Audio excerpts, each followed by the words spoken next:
Someone says something cruel to you, completely out of nowhere. Watch what happens next. Most people react instantly, without any real thought at all. Their face changes. Their voice changes. Their entire mood shifts within seconds, sometimes for the rest of the day. One sentence from a stranger, and their whole day gets hijacked completely, without their permission. But some people don't move at all. Same insult. Same room. Same exact moment. And nothing shifts inside them visibly. Not because they didn't hear it clearly. They heard every single word. They simply didn't hand over control of themselves to a stranger's passing opinion. That difference isn't personality traits some people are simply born with. It isn't luck either, showing up randomly for a lucky few. It's a skill, quietly built over time, usually completely invisible from the outside looking in. The unshakable person felt something too, somewhere underneath the calm surface. A flicker. A sting. A moment of real hurt. But that flicker never turned into a full spiral. It arrived, got noticed clearly, and passed right through them naturally. Most people never learn this skill at all.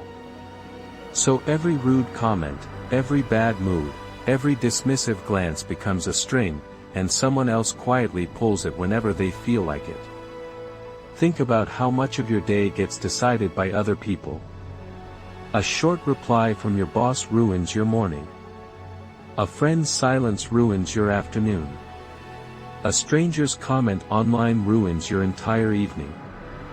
None of these people are actually controlling you directly. But your emotions are still doing exactly what they want. That's the real problem hiding here. You've been outsourcing your emotional state to whoever happens to walk by that day. Most people believe emotional strength means not feeling anything at all, ever. Staying cold. Staying numb. Never getting hurt by anything anyone says or does. That's completely wrong, and it's one of the most common misunderstandings out there. Real emotional strength isn't the absence of feeling something deeply. It's the presence of feeling without completely losing yourself inside it every single time. You still feel the sting when it happens. You still notice the sadness arriving. You just don't let it hijack the next 3 hours of your life, or your next decision, or your next relationship entirely. Think of someone who gets brutally criticized in public, in front of everyone watching closely. Everyone expects them to crumble under the pressure. But they don't crumble at all. They pause for a moment. They nod slightly, taking it in. They respond calmly, without any bitterness creeping into their voice. Not because the words didn't land somewhere inside them. They landed completely, every single one. But years earlier, this person learned something most people never actually learn in their entire lives. Someone else's opinion is information, not instruction. You're allowed to hear it fully without obeying it automatically at all. That calm response wasn't luck either. It was trained, deliberately, through hundreds of smaller moments nobody ever saw. Small insults absorbed without exploding. Small disappointments processed quietly instead of spiraling. Each one built a slightly thicker layer of emotional stability. By the time the big public moment finally arrived, the reaction was already trained into them completely. The crowd saw one calm response. They never saw the years of practice standing quietly behind it. There's real science behind why this actually works.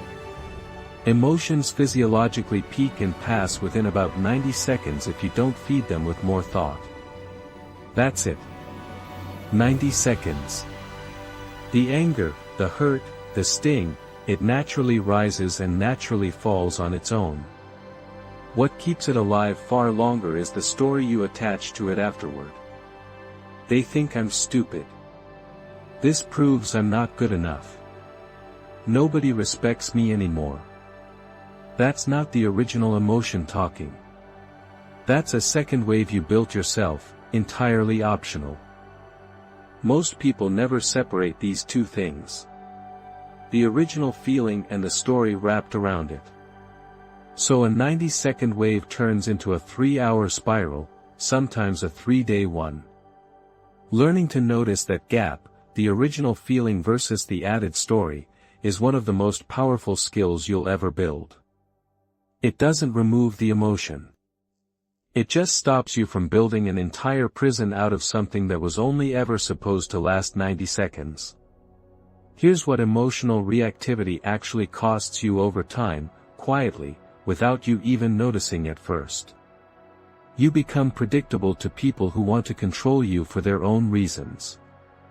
Say the right insult, and you'll snap immediately, every single time without fail. Push the right button, and you'll spiral for hours, right on schedule, almost automatically. People who understand this quietly learn your triggers, then use them whenever it happens to benefit them most.